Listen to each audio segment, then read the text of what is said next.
Annapurna Devi trust ವತಿಯಿಂದ ರುದ್ರಾಕ್ಷಿ ಮತ್ತು ವಿಭೂತಿ ವಿತರಣೆ. ಅನ್ನಪೂರ್ಣಾದೇವಿ ಮಹಿಳಾ ಟ್ರಸ್ಟ್ ವತಿಯಿಂದ ವೀರಭದ್ರ ಮಹಾಸ್ವಾಮಿಯ ಸಂಸ್ಥಾನದಲ್ಲಿ ರುದ್ರಾಕ್ಷಿ, ವಿಭೂತಿ ಹಾಗೂ ಕಡ್ಡಿ ಸಕ್ಕರೆ ವಿತರಣೆಯನ್ನು ಮಾಡಲಾಯಿತು. ಈ ಮಹಿಳಾ ಟ್ರಸ್ಟ್ ವತಿಯಿಂದ ಒಂದಲ್ಲ ಒಂದು ಧಾರ್ಮಿಕ ಸಾಂಸ್ಕೃತಿಕ ಕಾರ್ಯಕ್ರಮ ಮಾಡುತ್ತಾ ಬಂದಿದ್ದು, ಪವಿತ್ರ ಶ್ರಾವಣ ಮಾಸದ ನಡುವಿನ ಸೋಮವಾರದಂದು ಅನ್ನಪೂರ್ಣಾದೇವಿ ಟ್ರಸ್ಟ್ನವರು ಶಟಸ್ಥಲ ಬ್ರಹ್ಮ ರೇಣುಕ ವೀರಗಂಗಾಧರ ಶಿವಾಚಾರ್ಯರು ಭಕ್ತರಿಗೆ ವಿಭೂತಿ, ರುದ್ರಾಕ್ಷಿ ನೀಡುವುದರ ಮೂಲಕ ಈ ಟ್ರಸ್ಟ್ನವರು ಮಾಡುತ್ತಿರುವುದು ಬಹಳ ಒಳ್ಳೆಯ ಕೆಲಸವಾಗಿದೆ. ಇವರ ಕಾರ್ಯಕ್ರಮಗಳಿಗೆ ನಾವು ಸದಾ ಇವರ ಜೊತೆಯಲ್ಲಿ ಇರುತ್ತೇವೆ ಎಂದರು. ಹಾಗೂ ಕಾರ್ಯಕ್ರಮದಲ್ಲಿ ಮಾಜಿ ಸಚಿವ ರಾಜಶೇಖರ್ ಬಿ ಪಾಟೀಲ್ ಅವರ ಧರ್ಮಪತ್ನಿಯಾದ ಪ್ರೇಮಾ ಆರ್ ಪಾಟೀಲ್ ಅವರು ಭಾಗವಹಿಸಿ ಭಕ್ತರಿಗೆ ವಿಭೂತಿ, ರುದ್ರಾಕ್ಷಿ ನೀಡಿದರು.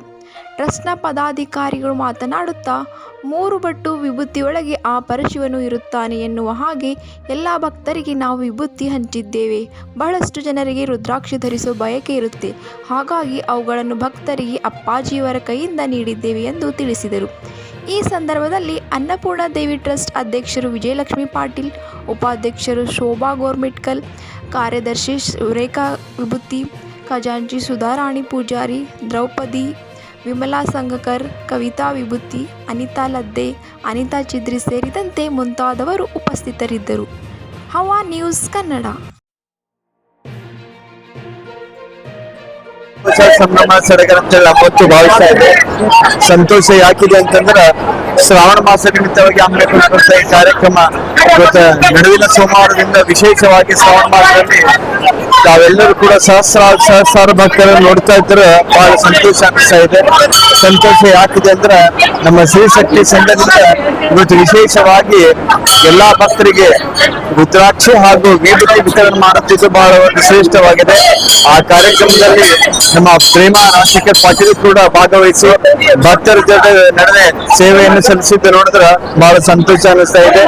ಆ ಭಗವಂತನಿಗೆ ಇಷ್ಟೇ ಪ್ರಾರ್ಥನೆ ಮಾಡ್ತೀವಿ, ಬೇಡಿದವರಿಗೆ ಬೇಡಿದ ವರವನ್ನು ಕೊಡುವಂತ ಶಕ್ತಿ ಅಧಿದೇವತೆ ಆಗಿರುವಂತ ವೀರಭದ್ರ ಮಹಾಸ್ವಾಮಿ ಸಮಸ್ತ ನಾಡಿನ ಎಲ್ಲ ಭಕ್ತರಿಗೂ ಆರೋಗ್ಯ, ಐಶ್ವರ್ಯ, ಶ್ರೀ ಸಂಪತ್ತನ್ನು ಕಟ್ಟಿ ಕಲಿಸಿ ಕಾಪಾಡಿ. ವಿಶೇಷವಾಗಿ ಈ ಸಂಘ ಇನ್ನೂ ಕೂಡ ಮುಗಿಲೆತ್ತರಕ್ಕೆ ಆಗ್ಲೆ ವಿಶೇಷವಾದ ಸೇವೆ ನೋಡಿದ್ರೆ ನಮಗೂ ಕೂಡ ಬಹಳ ಪ್ರಸನ್ನ ಆಗಿದೆ. ಈ ಸಂಘ ಇನ್ನೂ ಹೆಮ್ಮರವಾಗಿ ಬೆಳೆಯಲಿ, ಅದಕ್ಕೆ ನಾವು ಕೂಡ ಬೆಂಬಲವಾಗಿ ಇರ್ತೇವೆ ಅಂದರೆ ಖಂಡಿತವಾಗಿ ಅವರು ಯಾವ ರೀತಿ ಅಂತಾರೆ ಆ ರೀತಿಯಾಗಿ ಪ್ರೇಮಾ ಪಾಟೀಲ್ ಅವರಿಗೂ ಕೂಡ ಮನವಿ ಸಲ್ಲಿಸ್ತಾ ಇದ್ದಾರೆ. ಯಾವತ್ತೂ ಕೂಡ ಸಂಘ ಸಂಸ್ಥೆಗಳಿಗೆ ಅವರು ಕೂಡ ಭಾಗವಹಿಸುತ್ತಾ ಇದ್ದಾರೆ ಅನ್ನೋ ಮಾತನ್ನು ಹೇಳಿ ಮತ್ತೊಮ್ಮೆ ಶ್ರಾವಣ ಮಾಸದ ಎಲ್ಲರಿಗೂ ಶುಭಾಶಯಗಳು. ಈ ಸಂಘ ಇನ್ನೂ ಹೆಮ್ಮರವಾಗಿ ಬೆಳೆಯಲಿ ಎಂದು ವೀರಭದ್ರವನ್ನು ಆಚರಿಸ್ತೇನೆ. ಅನ್ನಪೂರ್ಣೇಶ್ವರ ಮಾತಾಕಿದೆ. ಶ್ರೀ ಅನ್ನಪೂರ್ಣೆ ಸದಾಪೂರ್ಣೆ ಶಂಕರ ಪ್ರಾಣವಲ್ಲಭೆ ಜ್ಞಾನ ವೈರಾಗ್ಯ ಸಿದ್ಧಾರ್ಥ ಕೃಪಾವಲಂಬನಕರಿ ಮಾತಾ ಅನ್ನಪೂರ್ಣೇಶ್ವರಿ. ಅನ್ನಪೂರ್ಣೇಶ್ವರಿ ಸಂಘದವರು ನಾವು ಈಗ ಅನೇಕ ಧಾರ್ಮಿಕ ಸಾಂಸ್ಕೃತಿಕ ಕಾರ್ಯಕ್ರಮ ಮಾಡ್ಕೊತಾ ಬಂದೀವಿ. ಈಗ ಶ್ರಾವಣ ಮಾಸ ನಡುವೆ ಸೋಮವಾರವನ್ನು ನಮ್ದು ಸಂಕಲ್ಪ ಇತ್ತು, ಒಂದು ವಿಭೂತಿ, ರುದ್ರಾಕ್ಷಿ ಎಲ್ಲ ಜನಗಳ ಕೊಟ್ಟಿ ಅದು ಮಾತು ಅವ್ರ ಜನಗಳೆಲ್ಲ ತಿಳ್ಕೊಳ್ಳಿ. ಆ ವಿಭೂತಿ ಹಚ್ಕೊಂಡು ಸಾಕ್ಷಾತ್ ಶಿವನೇ ಕಾಣಿಸ್ತಾನಂಬುದು ಶಕ್ತಿ ಐತಿ. ಅದಕ್ಕೆಲ್ಲರೂ ಹೋಗ್ತಾರ. ಒಬ್ರು ಏನೋ ತಮ್ಮ ಕಷ್ಟಗಳೆಲ್ಲ ಪರಿಹಾರ ಹಾಲ ಅಂತೇಳಿ ನಮ್ದು ಅನ್ನಪೂರ್ಣೇಶ್ವರ ಕಡೆಯಿಂದ ವಿಭೂತಿ, ರುದ್ರಾಕ್ಷಿಯನ್ನು ಎಲ್ಲ ಭಕ್ತಾದಿಗಳಿಗೆ ಕೊಡುವಂತ ಕಾರ್ಯಕ್ರಮವನ್ನು ಇಟ್ಟುಕೊಂಡಿದೆ. ಸದಾ ಈ ತರ ಹಂಗೆ ಅನ್ನಪೂರ್ಣೇಶ್ವರ ನಿಮ್ಗೆ ಶಕ್ತಿ ಕೊಡ್ಲಿ, ಈ ತರ ಧಾರ್ಮಿಕ, ಸಾಂಸ್ಕೃತಿಕ, ದೈವ ಭಕ್ತಿಯ ಕಾರ್ಯಕ್ರಮ ಮಾಡ್ಲಿ ಅಂತ ಹೇಳಿ ಅನ್ನಪೂರ್ಣೇಶ್ವರ ಶಕ್ತಿ ಕೊಡಂತೇಳಿ ಎಲ್ಲರೂ ಪ್ರಾರ್ಥನೆ ಮಾಡಿ ಶ್ರೀ ಅನ್ನಪೂರ್ಣೇಶ್ವರಿ ಮಾತಾ ಕಿ ಜೈ, ಶ್ರೀ ಮಹಾರಾಜ್ ಕಿ ಜೈ. ಅನ್ನಪೂರ್ಣೆ ಸದಾಪೂರ್ಣೆ ಶಂಕರ ಪ್ರಾಣವಲ್ಲಭೆ ಭಿಕ್ಷಾಂದೇ ಪಾರ್ವತಿ. ಎಲ್ಲರಿಗೂ ವೀರಭದ್ರೇಶ್ವರ ಆಶೀರ್ವಾದ ಇರಲೆಂದು ಬೇಡಿಕೊಳ್ತೇನೆ. ಶ್ರೀ ವೀರಭದ್ರೇಶ್ವರ ಮಹಾರಾಜ್ ಕಿ ಜೈ.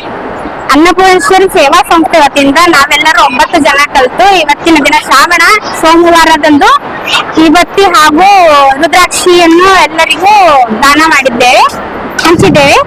ಯಾಕಂದ್ರೆ ಎಲ್ಲರಿಗೆ ನಡುವಿನ ಸೋಮವಾರ ನಡುವಿನ ಸೋಮವಾರ ಅಂದ್ರೆ ಎಲ್ಲೆಲ್ಲಿಂದೋ ಬರ್ತಾರೆ ವೀರಭದ್ರೇಶ್ವರ ದೇವಸ್ಥಾನಕ್ಕೆ. ಅವರಿಗೆಲ್ಲ ನಮ್ಮ ಕಡೆಯಿಂದ ಶ್ರೀ ಅನ್ನಪೂರ್ಣೇಶ್ವರಿ ಸಂಸ್ಥೆ ವತಿಯಿಂದ ಎಲ್ಲರಿಗೆ ವಿಭೂತಿ ಕೊಟ್ಟೇವಂದ್ರೆ ಅವ್ರ ದೇವರ ತಗೊಂಡು ಹೋಗ್ದೇವ ಅಂತ ಖುಷಿ ಆಗಿರ್ತಾರೆ. ಎಲ್ಲರಿಗೂ ಸದಾಕಾಲ ವೀರಭದ್ರೇಶ್ವರ ಸುಖ ಶಾಂತಿ ನೆಮ್ಮದಿ ಎಲ್ಲರಿಗೂ ಕೊಟ್ಟು ಕಾಪಾಡ್ಲಿ ಅಂತ ಹೇಳ್ಕೊತೀನಿ.